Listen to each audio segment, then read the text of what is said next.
Hi, and welcome to the Money Tips No One Told You podcast, presented by First Pioneers Federal Credit Union.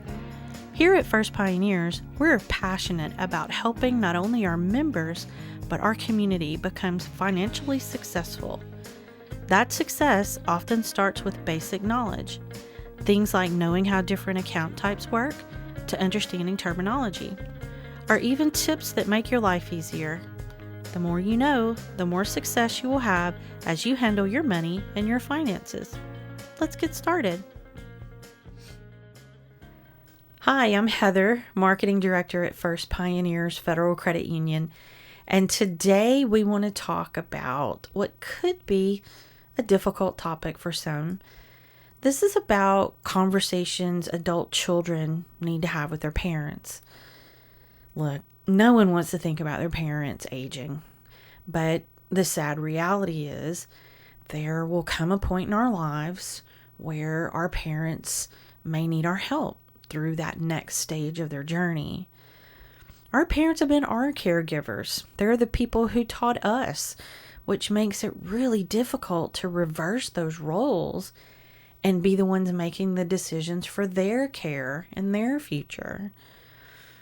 Our recommendation is to talk to them while they're in good health and able to speak about their plans and their wishes before major life transitions, before you're in a crisis situation and stuck trying to make decisions on your own and in a time of duress. It's been my experience that the how of the approach is the biggest challenge. How do you bring up this topic? As much as we don't want to see our parents age and see them lose their independence, they don't want that either. And this can make them feel really vulnerable and probably even defensive. So we recommend approaching the subject with kindness and from a place of caring. You don't want these people that were your teachers feel like they're being judged or left to feel like they don't know what they're doing. Be open, be honest, and be kind. As you start these discussions, make sure you include all the people that need to be there, like other adult children in the family. Acknowledge that this is awkward and it's difficult. Ask questions and then listen. Hear what their wishes are. You may discover that their exact wishes can't be met due to things like finances or even a lack of available facilities. But respecting their desires will help keep that discussion open. Acknowledge the life they've lived, the sacrifices they've made, and offer reassurances that you'll be there for them as they transition in life. If you feel it's necessary, there may be a point where someone outside the situation is needed. This could be a trusted friend that they feel comfortable with, or maybe even a professional that can help explain their options and really get into the logistics of your situation. So don't be afraid to ask for help or guidance, but also trust that you know your situation and what you really need to do to have those conversations. How many of you lived in a household where money was a taboo subject? I know in my house, finances really weren't discussed, and my parents' future plans were discussed after they got sick, which made an already stressful situation harder. Having to do things on such short notice, it can really limit your choices for care and for facilities. This is why we're recommending that you have these conversations. The more planning you can do, the easier it will be to handle those transitions or the care that's needed as it becomes necessary. We've narrowed down some basics that we feel are important to cover and discover. Having these answers can be really helpful. It may also uncover areas that maybe need some research or things that you're going to need to save up for in order to implement whatever plans you've made for the future. Let's start with planning a will and estate. This may be the absolute hardest thing to discuss. No one wants to talk about it. We're just going to say the word. We're talking about death. And that can be remarkably difficult. But this is part of the important conversations that need to be had. My recommendation, focus on the planning aspect. Maybe that'll help ease your mind a bit as you go through this. My parents didn't have much in their estate, and it actually included a certain amount of debt, which we're going to talk about next. But they did own a home and their own business and vehicles. And all of those things had to be either sold or divided among the heirs. And it's not always as simple as it sounds if the person doesn't leave specific instructions for their belongings. There were a few things left specifically to us kids, but the rest was ours to deal with. And there's a legal process that has to be followed to make sure everyone is treated equally. Settling my dad's estate actually became like a part-time job for me, and I truly regretted not having these discussions with them before they passed. The takeaway here is a person's will explains their intentions for their estate after their death, and it can be helpful to the surviving family members during what is an extremely emotional time. Understand, this is not the time to worry about who gets what. This is making sure your parents have their wishes stated in a legal will. If not, there are laws that will dictate what has to happen. In our case, we liquidated most items, paid the debt off first, then we divided what remained. While all this is being decided, however, the bills on the home, the vehicles, and anything else your parents own has to be kept in good standing. Naming someone as the executor of the will or the estate is actually customary and pretty helpful. This person can then be the contact for people like the estate lawyers, as all these other arrangements are being taken care of. Some people choose family for that role, and some choose someone like a lawyer so that the family can kind of remain more neutral. The bottom line is choosing someone who will be in charge, so to speak, can be a really good thing. One of the absolute saddest things I've ever witnessed is a family being torn apart over what they get or how an estate was divided. Emotions can run high, and it can be difficult for level heads to prevail when dealing with a loss. When it's planned and everyone knows their role and how things will be divided, it removes that pressure and that cause for friction. I speak from experience when I say, do all you can to have these things decided beforehand. Discuss it. Do what you can to help. Don't think of it as what's in it for you. Think of it as addressing your parents' wishes. Then, find a lawyer and draw up a will. The next thing to discuss is your parents' overall debt situation. I've had many people tell me in my lifetime that they always thought the debt a person owed went away when that person passed. I admit, when I was younger, I thought the same thing, but that's actually not true. If a debt is owed, it still has to be paid.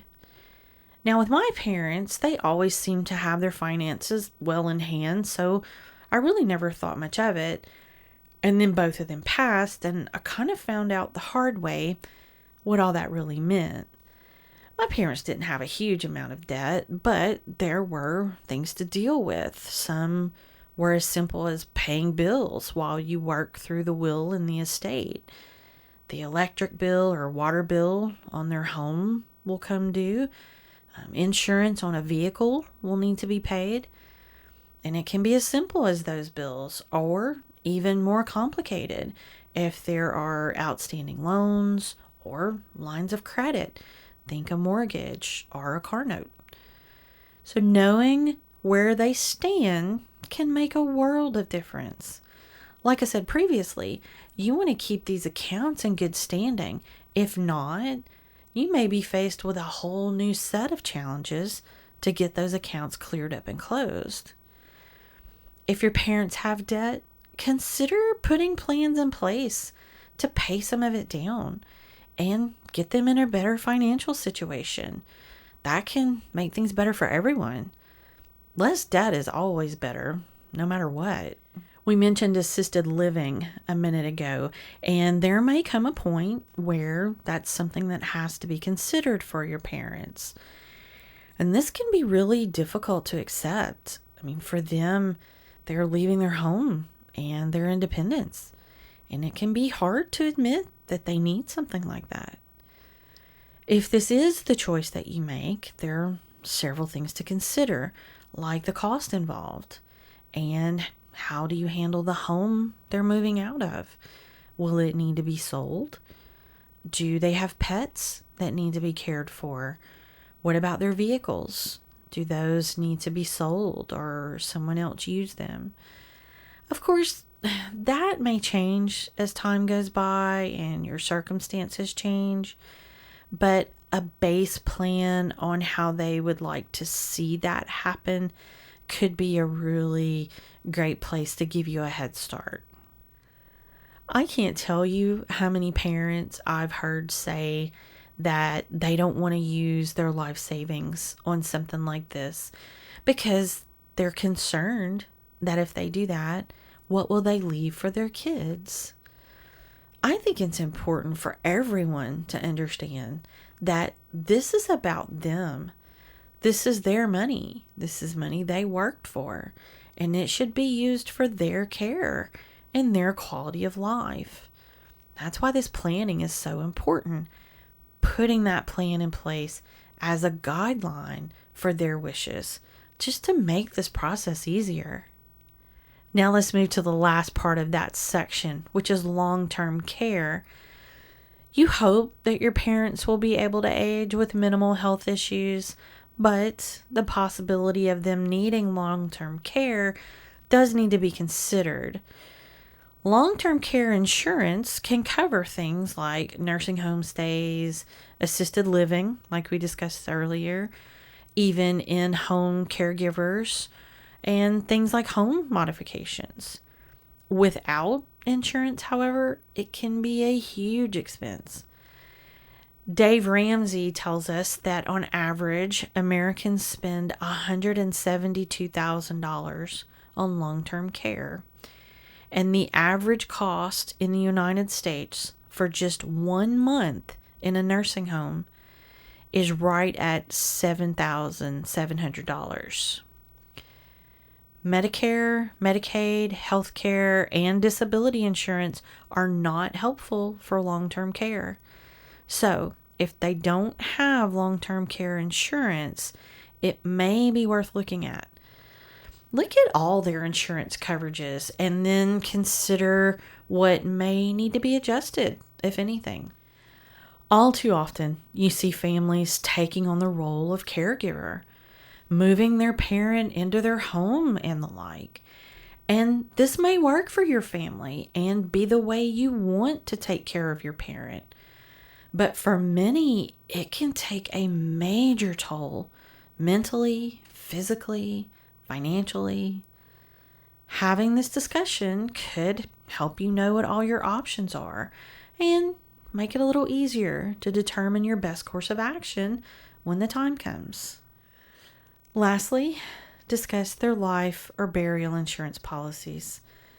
I know this one gets a little touchy as well and can be so difficult. The bottom line is know who their policies are with, what type of policy it is, and who the beneficiaries are. This way, when the time comes, you'll know who to contact in order to move all that forward.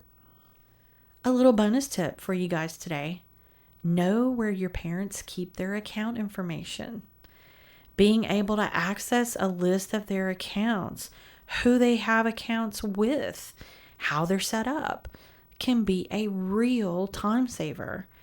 This should include savings, checking, investments, any lines of credit, really any account that they have. It will be absolutely valuable information, especially if there ever comes a point where they need help paying their bills.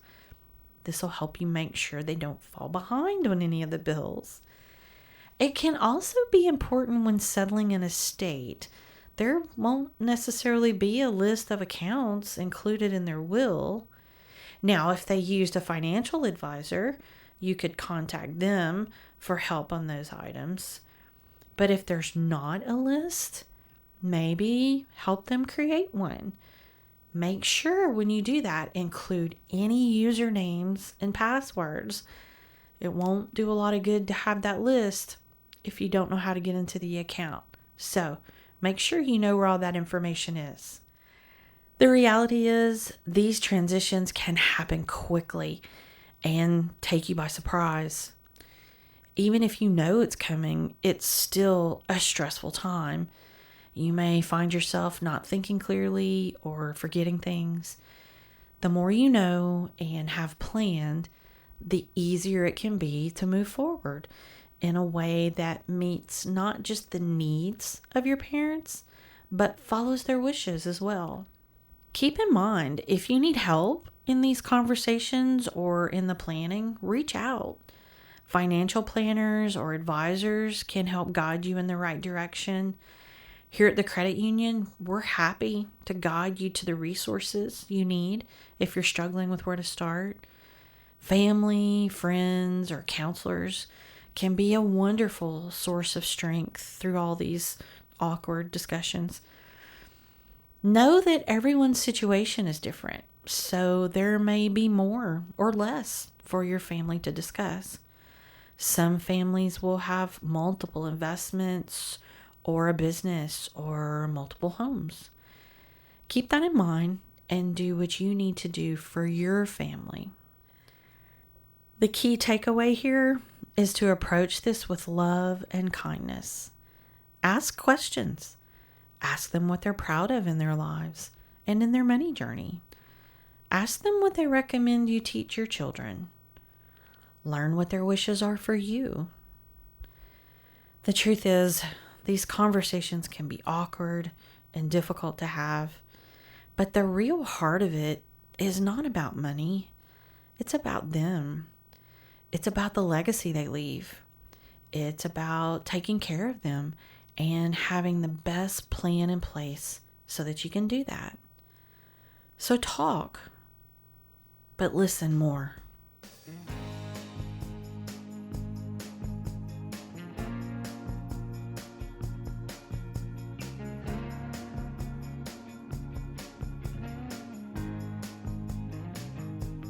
All right, guys, before we go today, join us for our employee spotlight segment where you guys get to know our First Pioneers family. Today we have Melissa here. Welcome, Melissa. Hey, Heather. Thank you so much for having me. I'm excited to be here. This is awesome. I'm so glad you're here. Okay, so why don't you introduce yourself to our listeners? My name is Melissa. I have been with the credit union for going on 12 years. The first 5 were with another credit union that merged with this one in 2017. And then since then, I've been with the First Pioneers family. Awesome. And we're so glad you're here. So let's start with your question. So who is your inspiration? My inspiration currently is my husband, Adam. He is currently battling brain cancer. So to see him go about his days and do everything to the best of his ability while he's fighting this disease is truly inspiring to watch. I mean, he gets up, he gets dressed, he goes to work, he owns his own accounting firm, and he still does that almost every day.